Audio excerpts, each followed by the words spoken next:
बिस्मिल्लाहिर्रहमानिर्रहीम अस्सलाम वालेकुम नाज़रीन। अज असीं मौजूद हाँ पाकिस्तान के सब तो बड़े सूबा पंजाब के आखिरी शहर दे विच जिहड़ा भारत और पाकिस्तान की सरहद ते वाक़या वा और पाकिस्तान के जनूब दे विच पाया जाता वा। अज तुहानूं उस शहर का विजिट करवाने उस शहर दे विच केड़ी फैसिलिटीज़ ने, इस शहर का सोर्स ऑफ इनकम की है, इस शहर की मशहूर फसल की है, यानी कि यदि तुहानूं मुकम्मल history A to Z share करते हैं।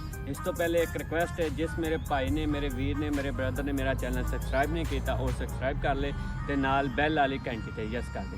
चलते हैं हुण तुहानूं असीं इस पूरे शहर की सैर करांगे।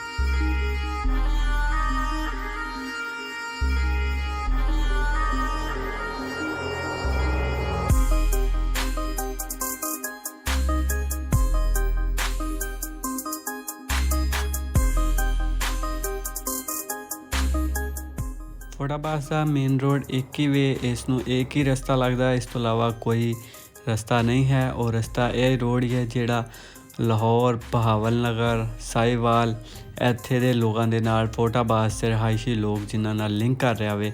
और यह ही रोड इत्थों घुमदा होया जनाब सीधा निकल जाता वे अगे मरोट, यजमान, बहावलपुर इस तरीके। और यह रोड टूट फूट का शिकार है और इस टाइम जिहड़ा ये अंडर कंस्ट्रक्शन है, तैयार हो रहा है।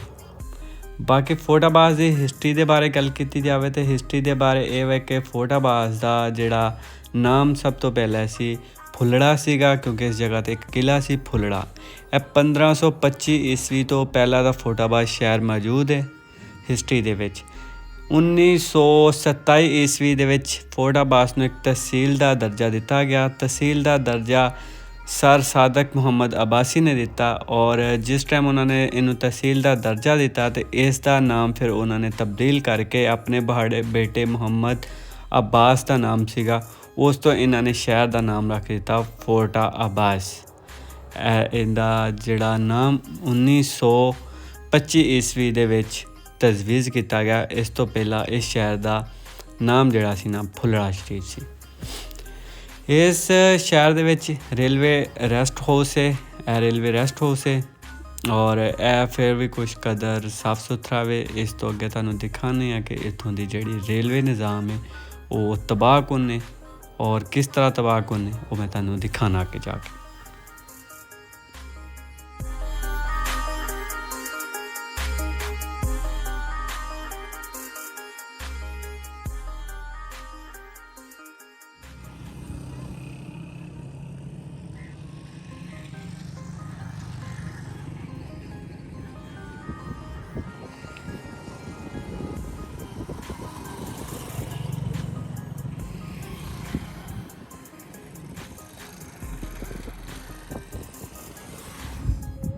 यह जनाब फोटाबाज का रेलवे स्टेशन है जिहड़ा 2001 तो ख़त्म शुदा वे।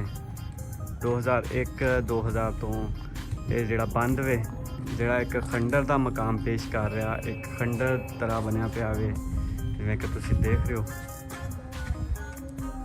बिल्डिंग सारी गिर गुर गई है, छत्तां वगैरह डिग गई ने, बिल्कुल नाकारा होया वा। और ये रेलवे स्टेशन 2001 तो ख़त्म होया वा। रेलवे ट्रैक भी इसी तरह ख़त्म होया पिया वे जिहड़ा किसी भी इस्तेमाल दे विच नहीं आ रहा।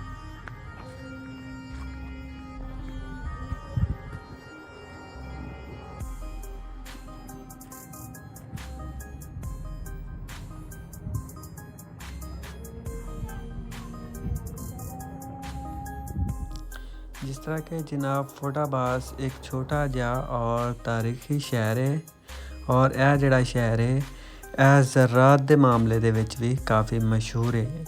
फसलां अच्छियां होंदियां ने इत्थे।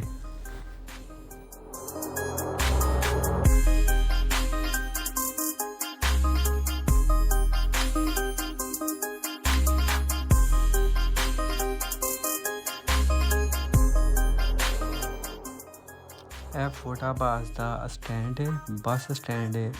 इस ते बहुत पुराना स्टैंड है। इत्थों मुख्तलिफ इलाके दीयां गड्डियां मिलदियां ने। लाहौर, बहावलपुर जिस तरफ नूं जाना में उत्थों दीयां गड्डियां मिलदियां ने। और इत्थों की ज़बान के बारे अगर गल की जाए तो इत्थों की ज़बान जिहड़ी पंजाबी है। कुछ लोग ਉਰਦੂ ਬੋਲਦੇ ਨੇ ਔਰ ਕੁਝ ਲੋਕ ਸਰਾਇਕੀ ਵੀ ਬੋਲਦੇ ਨੇ। ਇੱਥੇ ਜ਼ਿਆਦਾਤਰ 2 ਕੌਮਾਂ ਪਾਈਆਂ ਜਾਂਦੀਆਂ ਨੇ, ਅਰਾਈ ਔਰ ਜੱਟ। ਬਾਕੀ ਕੌਮਾਂ ਵੀ ਹੈ ਨੇ ਜਿਸ ਤਰ੍ਹਾਂ ਕਮਹਾਰ, ਡੋਗਰ, ਮੁਗਲ, ਲੇਕਿਨ ਜ਼ਿਆਦਾ ਜਿਹੜਾ ਕੌਮਾਂ ਪਾਈਆਂ ਜਾਂਦੀਆਂ ਨੇ ਉਹ ਜੱਟ ਔਰ ਅਰਾਈ ਪਾਏ ਜਾਂਦੇ ਨੇ।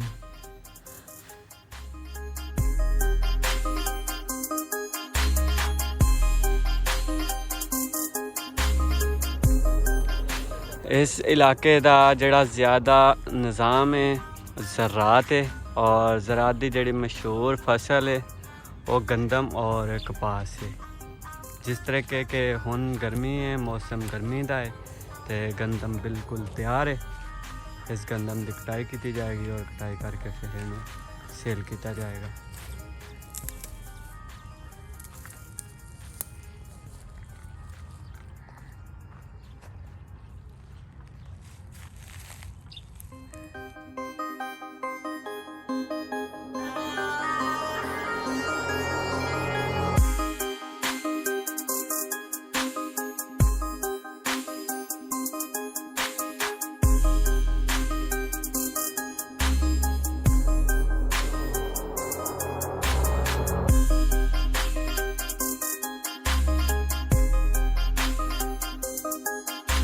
इलाके दे विच पानी की बहुत कमी है और इस पानी की कमी नूं कुछ कदर कम करने वास्ते हाकड़ा नहर है इसका इस्तेमाल किया जाता वे और जिहड़ा फसलों नूं पानी मुहैया किया जाता वे इस हाकड़ा नहर तो किया जाता वे।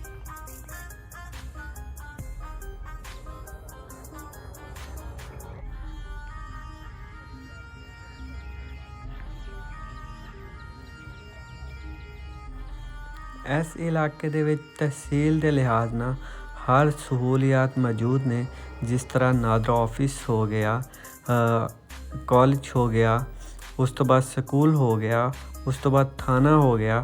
मतलब कि एक तहसील के लिहाज नाल हर सहूलियात मौजूद ने। इस दे नाल नाल इहदे विच यूनीवर्सिटी नहीं है। यूनीवर्सिटी की तालीम हासिल करने लई बच्चे या तो बहावल नगर जाते हैं या बहावलपुर जाते हैं। वो दोनों का रस्ता इस फोर्टाबाद तो 100 किलोमीटर का है। चाहे वो फोर्टाबाद बहावल नगर जान, चाहे वो बहावलपुर जान, वो फिर बच्चे उत्थे ही अपना होस्टल रह के उत्थे ही अपनी तालीम कंप्लीट करते हैं। बाकी कुछ लोग इत्थों दे माल मवेशी रख के भी अपना रोज़गार चला रहे हैं। माल मवेशी भी काफ़ी मकदार नाल इत्थे पाया जाता है कि लोग अपना रोज़गार इस ते चला रहे हैं। कुछ लोग अपनी ज़मीनी खेतीबाड़ी करके अपना रोज़गार चला रहे हैं, अपना पेट पाल रहे हैं। इत्थों दे लैण वाले लोग बहुत ही मेहमान नवाज और अच्छे लोग ने। ये अच्छी अच्छाई का पता तुहानूं इत्थों समझ आ जाता कि एक इंसान नहर के किनारे नमाज पढ़ रहा है।